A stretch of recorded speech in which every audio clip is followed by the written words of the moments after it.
Les échos de Florence. Le ciel de Florence s'étendait, gris et mélancolique, comme si la ville elle-même pressentait l'importance des événements qui allaient se dérouler ce jour de décembre 1913.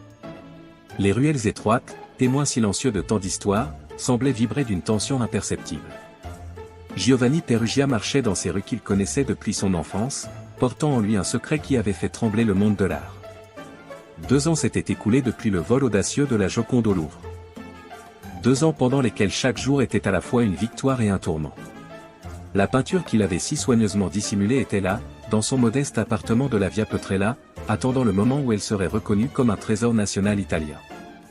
Dies la genèse d'un acte patriotique. Giovanni se revoyait enfant, à Milan, écoutant les récits passionnés de son père sur la grandeur de l'Italie.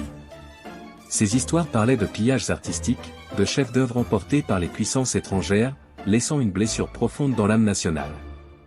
La France, en particulier, était vue comme une nation prédatrice, ayant systématiquement dépouillé l'Italie de ses plus grands trésors culturels. La Joconde représentait pour lui bien plus qu'un simple tableau. C'était un symbole, un message. En la ramenant en Italie, il pensait réparer une injustice historique. Napoléon avait emmené des œuvres d'art italiennes, les musées français regorgeaient de trésors volés pendant les campagnes militaires. Son geste était une réponse, une forme de justice poétique. Dies l'enquête se resserre.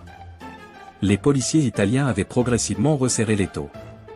L'affaire de la Joconde était devenue un scandale international, et les autorités de Florence étaient déterminées à résoudre ce mystère qui avait captivé le monde entier. Alfredo Geri, un marchand d'art local, avait été informé par des contacts au Louvre. L'appât du gain et le